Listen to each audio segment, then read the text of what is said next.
പാലക്കാട്ടെ വനിതാ മന്ത്രിക്കും കോൺഗ്രസിനും ഇത് ചരിത്ര നിമിഷം. ജില്ലയിലെ കോൺഗ്രസ് പ്രതിനിധി കൂടിയായ മന്ത്രി കെ.എ. തുളസി ചരിത്ര അധ്യാപികയിൽ നിന്ന് നടന്നെടുത്തത് ചരിത്രത്തിലേക്ക്. ഇതോടെ ഒരേ വീട്ടിൽ ഇനി മന്ത്രിയും എം.പിയും. വി.ഡി. സതീശൻ മന്ത്രിസഭയിൽ പാലക്കാട് ജില്ലയിൽ നിന്ന് 2 മന്ത്രിമാരുണ്ടാകുമെന്ന പ്രതീക്ഷ സഫലമായത് ഞായറാഴ്ച വൈകിട്ടോടെ അപ്രതീക്ഷിതമായായിരുന്നു. മന്ത്രിസഭയിൽ കൊല്ലത്തുനിന്ന് ബിന്ദുകൃഷ്ണ മന്ത്രിയാകുമെന്ന് ഉറപ്പായതോടെ തുളസിയുടെ സാധ്യതയില്ലാതായെന്ന് പ്രചരിക്കുന്നതിനിടെ മന്ത്രിസ്ഥാനത്തേക്ക് തിരഞ്ഞെടുക്കപ്പെടുകയായിരുന്നു. സംസ്ഥാന മന്ത്രിസഭയിലെ പട്ടികജാതി പ്രാതിനിധ്യമുള്ള 2ാമത്തെ മന്ത്രി കൂടിയാണിവർ. എ.പി. അനിൽകുമാറാണ് പട്ടികജാതി സമുദായത്തിൽ നിന്നുള്ള മറ്റൊരു മന്ത്രി. കോങ്ങാട് മണ്ഡലത്തിൽ നിന്നും 3706 വോട്ടിന് കോങ്ങാടിന്റെ ഇടതുപക്ഷ ചരിത്രം തിരുത്തിക്കുറിച്ചുകൂടിയാണ് 52-കാരിയായ കെ.എ. തുളസി മന്ത്രിപദവിയിലേക്കെത്തിയത്. കെ.പി.സി.സി ജനറൽ സെക്രട്ടറിയാണ്.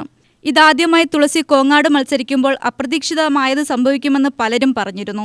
ഏറ്റവും വലുത് ഭർത്താവ് എം.പി. വി.കെ. ശ്രീകണ്ഠന്റെ നയചാരുതി തന്നെയായിരുന്നു.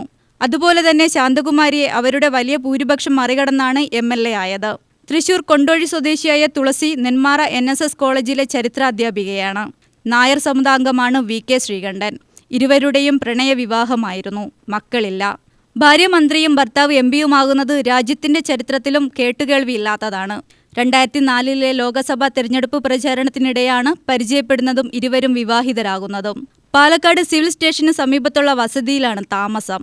2000 തദ്ദേശ തെരഞ്ഞെടുപ്പിൽ ജില്ലാ പഞ്ചായത്തിലേക്ക് തൃശൂരിലെ ചേലക്കര ഡിവിഷനിൽ നിന്ന് തെരഞ്ഞെടുപ്പാണ് പാർലമെന്ററി രാഷ്ട്രീയത്തിലേക്ക് ചുവടുവെക്കുന്നത്.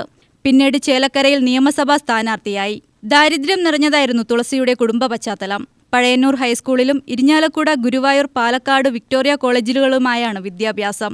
നെന്മാറയിൽ ജോലിക്ക് ചേരും മുമ്പ് മറ്റു കോളേജുകളിൽ ഗസ്റ്റ് അധ്യാപികയായിരുന്നു. വനിതാ കമ്മീഷൻ അംഗവുമായിരുന്നു.